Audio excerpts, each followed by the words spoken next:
It is my honor to introduce Jim Gabriel, who is the president and CEO of Modlogiq Incorporated and Design Logic, based in New Holland, Pennsylvania. As a 30-year pioneering leader in the modular construction industry, he drives innovation, sustainability, and efficiency in offsite construction building practices, with strategic vision and expertise necessary to revolutionize the construction sector, helping to shape the future of architectural design and development. His commitment to modular construction solutions reflects a deep understanding of the evolving landscape of healthcare delivery, affordable housing, and infrastructure demands, positioning Modlogiq as a leader in the industry. Jim graduated from Indiana University of Pennsylvania with a BS in marketing and business management.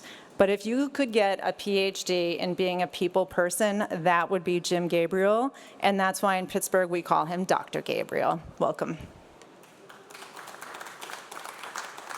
I'm a business development guy, so if you have any technical questions at all after the presentation, Nick Janahakis is our design lead, and Russ Wills runs our Howick-powered facility in Seville, Ohio.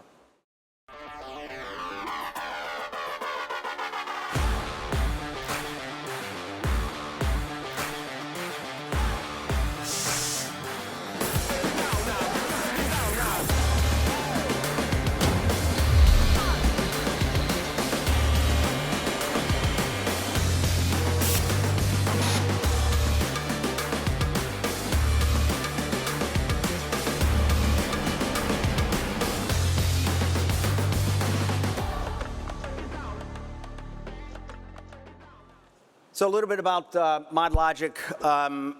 What this says here is we've been doing this for 45 years.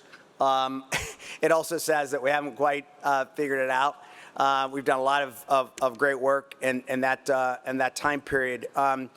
We've recently acquired, so we have our New Holland facility, which is our volumetric facility. We build volumetrically. They build steel and concrete structures.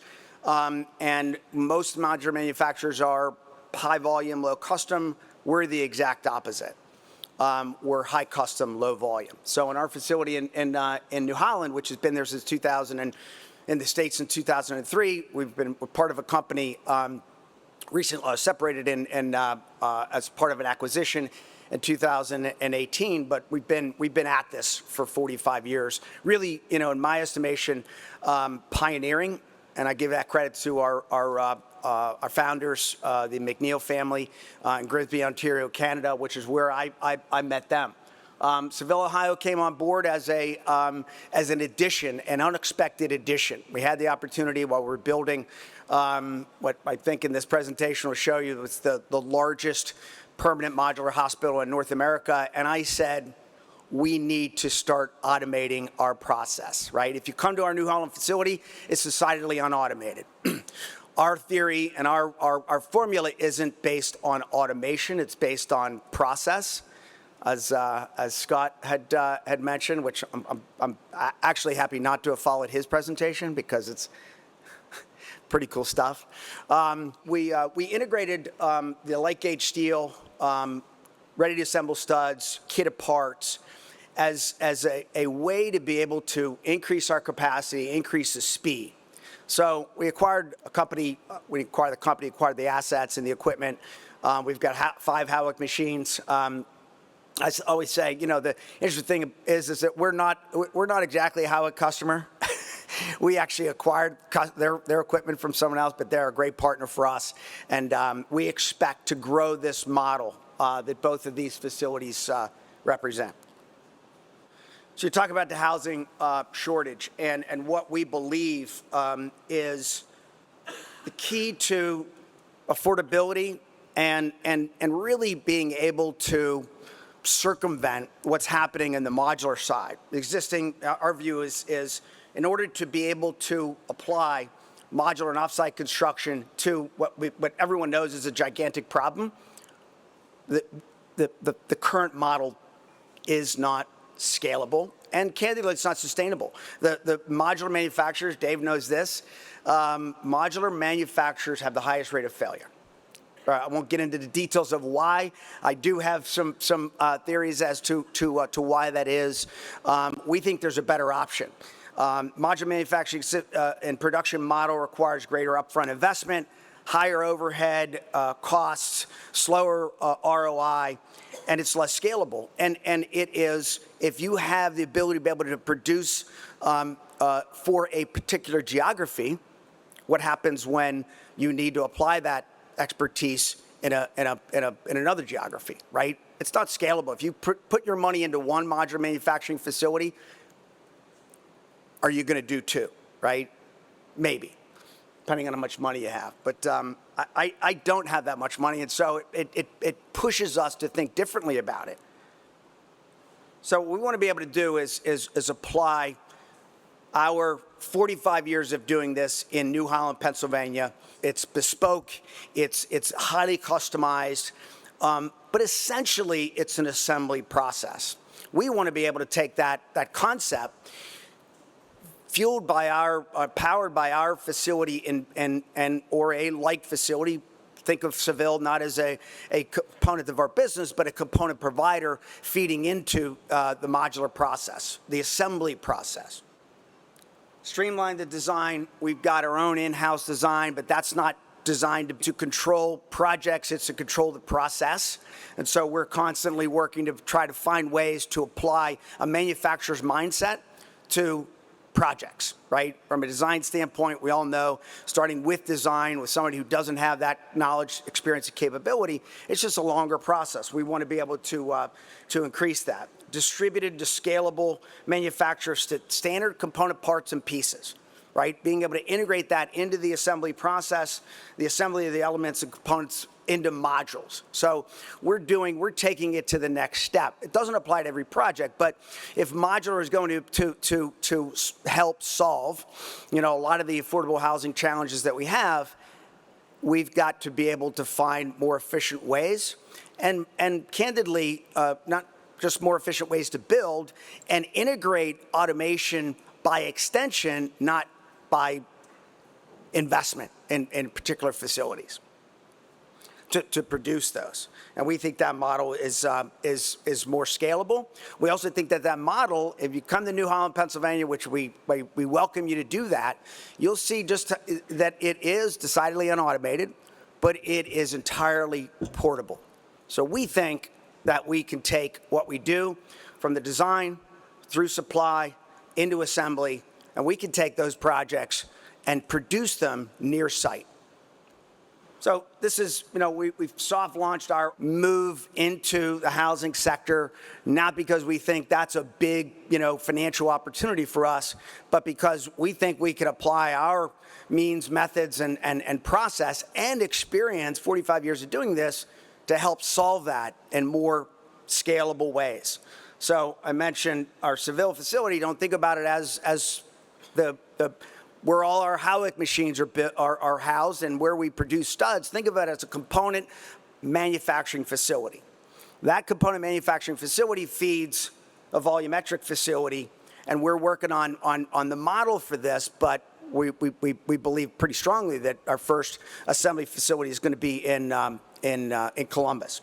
And that gets us the ability to be able to take this model, apply it at a low-cost basis to then now be able to replicate that. So think about that component manufacturer not as just panels and studs and trusses, but mechanical, electrical, and plumbing. Dave mentioned it. Some of the companies that are already producing prefabricated component parts and pieces. Our goal on the design side with design and with our design partners is to be able to integrate that as a kit of parts and be able to assemble that. The genesis of this was a hospital that we built in Athens, Ohio, a 100,000 square foot building that we built in New Holland, Pennsylvania. And I said, the next hospital is probably not going to be built in New Holland, Pennsylvania. It's going to be built near site. And I'm just a visionary. I'm just thinking of this stuff. I don't have the limits that some of you technical people do. I think it makes sense, and I think it absolutely is a repeatable, scalable process.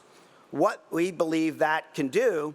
So this is a reconfiguration of our Seville facility. We've got 5 Howick machines. We can produce anything from a 12 gauge to a 20 gauge stud in any profile that would be applicable in a commercial or a multifamily housing project. So we're reconfiguring this facility to be our component manufacturing facility. This is the assembly facility. There are very few machines in this assembly facility. Maybe an area for CNC, but this is theoretically where we're going and where we think the scalability of and the applicability of what we do into what we all know is a gigantic problem relative to housing. But what does that mean? It does require a level of standardization, and that's not boxes, that's panels. Pre-configured panels that allow us to be able to produce panels when we need to produce panels. This factory, and I'm sure if I spoke to the gentleman from Wolf Partners, this is the biggest challenge is being able to produce when we need to produce it, right? You can't wait for development projects to get through development and design and be shovel ready to be able to get the return on this investment. We believe that process or that model is the pre-production of component parts and pieces and being able to design those, control the design. We believe you can design just about any structure with a standardized wall types. So what does it do? Traditional, we know that. Modular industry, from a fabrication or a manufacturing standpoint, we believe that this not only reduces the total cost because the freight is not insignificant. And again, we are delivering full volumetric modules, and the delivery of those is not inexpensive. The process that we're describing and that we're moving towards, we believe can also improve the speed and the volume, right? Anyone who understands typical volume of a modular, classic modular manufacturing facility, it is if you are running all cylinders, if you can produce 10 mods a day, you're doing well, right? That's an exception.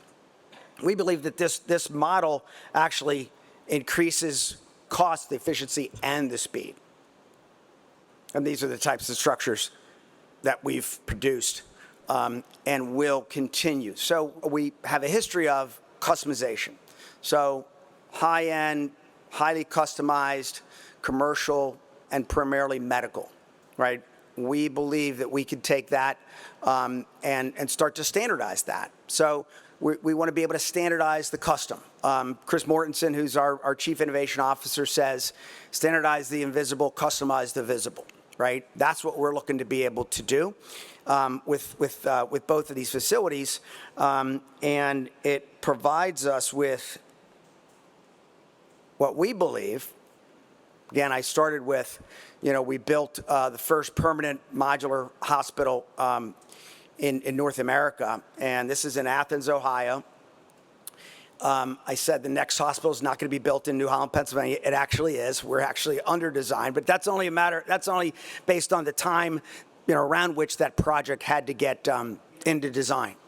But every project from the time we acquired the Seville facility till today, every project is designed as a kit of parts, right? The modules, each structural module, again, structural steel, red iron, poured concrete floors, that then gets outfitted. So we're bolting those modules together horizontally and vertically, and then it becomes a conventional project. And then we're increasing the speed and efficiency with panels that we're producing out of Seville. So we're increasing that speed. We think that also, will allow us, and probably the next hospital project will be built near site. That's our ultimate goal. Now, this is a project that's been in design. It's been probably for at least 2 years. It's a New York State project. This was our first. This was our first fully panelized. Every panel was produced in Seville, delivered to New Holland, assembled, in complete fashion. These pictures don't actually show the siding, the Nichiha siding on the building. But that's the level of precision that we build from, and we think it applies in a broader sense, not just with custom applications, but with standardized applications. We certainly wouldn't build a multifamily housing project in a build together, what we consider a build together process. It does provide us with the basis for our component and assembly, developing assembly process. This project was 99% complete, mechanical, electrical, and plumbing, complete, disconnected, disassembled, shipped to site, and reassembled. Understand what we believe is the applicability. Prefabrication, component parts and pieces, not just in the light gauge steel, but in the mechanical, electrical, and plumbing, the exterior finishes, the interior finishes. We're working with lots of companies across the globe, frankly, to be able to start to develop an approach that makes even these complex structures more efficient, more cost-effective, and viable. Not just in terms of being able to build those in our facility in New Holland, but anywhere. This facility could be a volumetric facility in our way of thinking and in where we're going with Offsite.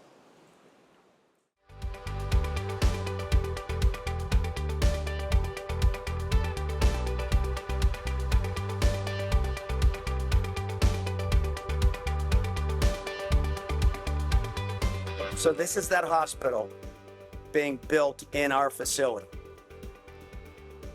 Just want you to look around. If it can be built there, it could be built anywhere. Most of what we build is not in our facility because it's too small.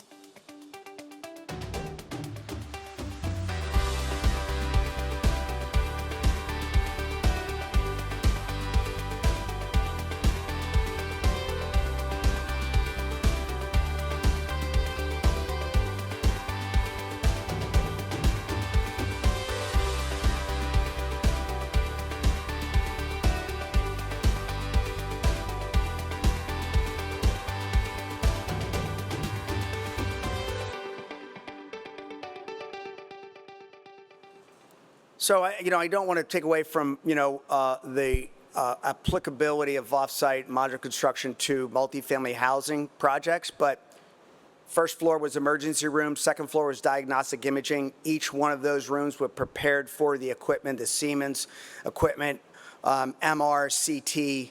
I just want to emphasize that modular can do big things. What we're now working on is how do we apply that to bigger challenges, not just bigger projects with a higher level of complexity.